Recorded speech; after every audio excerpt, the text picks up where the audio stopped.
Halo semua, Assalamualaikum warahmatullahi wabarakatuh. Selamat datang kembali di kelas Bahasa Indonesia bersama saya, Mr. Sis. Materi pertama kita adalah ide pokok. Kenapa harus ide pokok kira-kira? Karena materi ide pokok adalah materi penting dan jadi dasar dari semua materi yang ada dalam Bahasa Indonesia.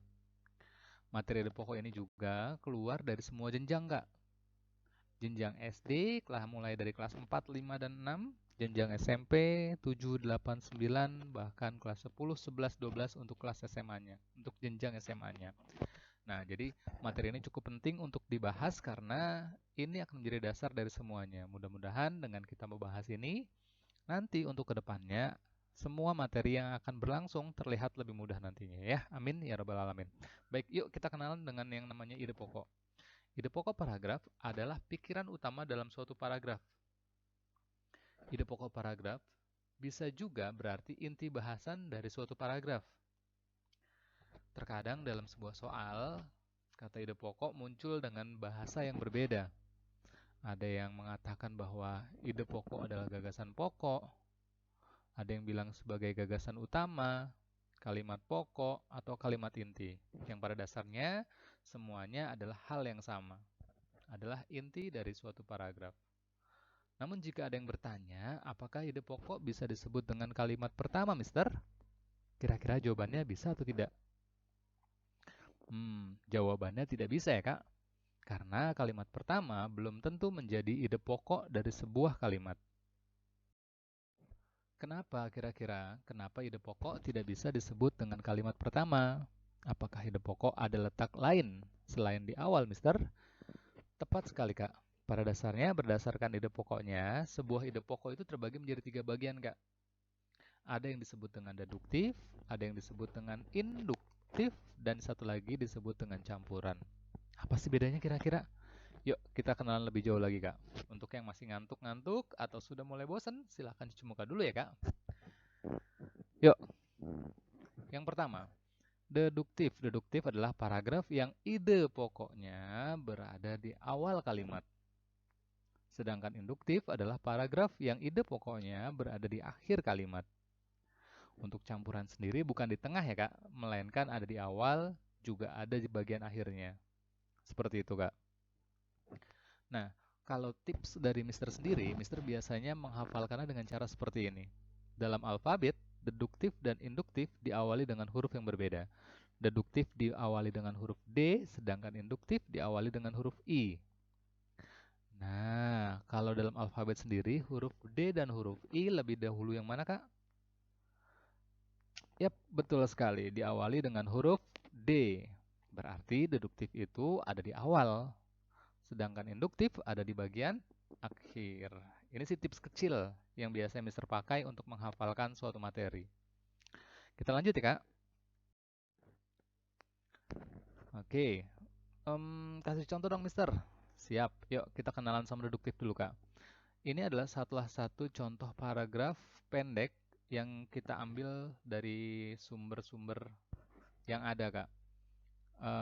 Ini membahas tentang satu bahasan di mana dalam paragraf tersebut terdapat beberapa kalimat. Mari kita cek bersama-sama. Kira-kira kenapa ini disebut dengan deduktif? Yuk, ini dilihat, Kak. Tanda panahnya mengarah pada titik pertama di kalimat pertama. Kalau dia deduktif, berarti ini adalah ide pokok, Kak. Kenapa ide pokok? Karena biasanya ide pokok ini akan dibahas di kalimat-kalimat selanjutnya. Ciri utamanya seperti ini, kita lihat yuk. Nah, di kalimat pertama ngebahas bawang merah. Bawang merahnya kenapa? Oh, ternyata ada kandungan gizinya. Terus apa lagi? Gizinya tuh lengkap untuk tubuh. Seperti yang paragraf Mister Merahkan ya, kayak. Jadi dicek ini adalah ide pokok. Tadi apakah? Kalau dia adalah ide pokok, maka dia akan dikembangkan lagi di kalimat selanjutnya. Coba kita lihat. Oh, ternyata di kalimat keduanya masih ngomongin bawang merah. Berarti masih satu pembahasan, betul ya, Kak ya? Terus ngomongin masalah sodium, kalium, folat, vitamin A, C, dan E. Itu apa sih, Kak? Oh, itu adalah kandungan yang ada dalam bawang merah. Terus kalium, magnesium, fosfor, dan lain-lain. Berarti masih ngomongin masalah kandungan dalam bawang merah. Berarti bener nggak, Kak? Kalimat pertama dijelaskan lagi di kalimat kedua. Betul? Artinya kalimat pertama itu bersifat umum nggak? Umum itu artinya meluas. Ketika luas, maka bisa dipersempit lagi atau dijelaskan lagi, yaitu disebutnya khusus. Itu yang ada di kalimat kedua dan selanjutnya. Seperti itu, Kak ya? Ini pun dibahas, Kak. Jadi kalau nanti kalian ditanya dengan ada satunya paragraf, terus ditanya, ide pokok dari paragraf di atas adalah, nah kalian cukup lihat kalimat pertamanya aja. Ini untuk eh, paragraf deduktif. Seperti itu.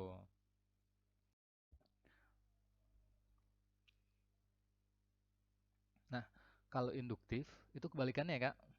Contoh lagi, oke. Yuk kita lihat. Dengan teks yang sama, dengan paragraf yang sama, yang membedakan adalah kalimat pertamanya Mister taruh di bagian akhir. Sama kayak tadi, cuman bedanya kalimat pertama Mister taruh di bagian akhir. Nah, kalau kalian cek ternyata kalimat yang ini, yang Mister lingkari oranye ini, adalah kalimat penjelas, Kak. Kalimat penjelas yang diakhiri dengan kalimat utama. Dari mana kita tahu kok kalimat utama itu adalah ide pokok, Mister? Nah, ada ciri utamanya. Ciri utamanya itu ada kata jadi. Kenapa jadi? Jadi itu berarti sebuah kata yang melambangkan kesimpulan akhir, Kak. Kalau dari kalimat penjelas panjang, maka kalau ada kata jadi di bagian akhir, berarti itu adalah kesimpulannya. Kesimpulan adalah merupakan ide pokok. Jadi kita tahu kalau ada kalimat seperti itu, berarti kalimatnya bersifat induktif. Betul sekali, Kak. Sebenarnya mudah ya dipahami, Kak ya. Tapi kadang-kadang kita suka lupa pas ujian. Nah, kita lihat ya, deduktif ada contoh ada kalimat pertama, kedua, ketiga, dan keempat juga kelima. Nah, kalau dia deduktif berarti diawali dengan ide pokok di kalimat pertama dan dilanjutkan dengan kalimat penjelas.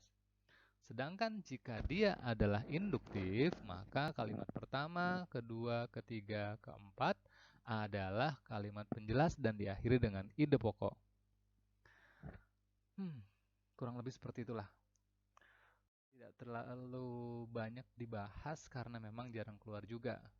Jadi mungkin kita akan bahas di next kesempatan aja kali ya. Baik, ini adalah perbedaan utama dari deduktif dan induktif. Kalian bisa baca sendiri. Deduktif, ide pokoknya di awal, induktif ada di akhir. Terus deduktif diawali dengan kalimat umum dan dikembangkan dengan kalimat khusus. Induktif kebalikannya. Jadi kayak dua hal yang berlawanan aja, deduktif, induktif. Nah, biasanya Mister itu akan kasih tugas untuk lebih memperdalam materinya. Jadi, buat kalian yang punya waktu luang lagi untuk belajar, yuk kita berdiskusi bersama-sama dengan empat. Nah, ini jadi tugas masing-masing ya, Kak. Nanti pembelajaran selanjutnya kita bahas lagi lah. Baik, terima kasih Kak. Cukup sekian dari Mister Sis. Materi pertama berarti kita materinya. Materi pertamanya adalah ide pokok. Kita akan ketemu lagi di materi selanjutnya, Kak. Terima kasih. Wassalamualaikum warahmatullahi wabarakatuh.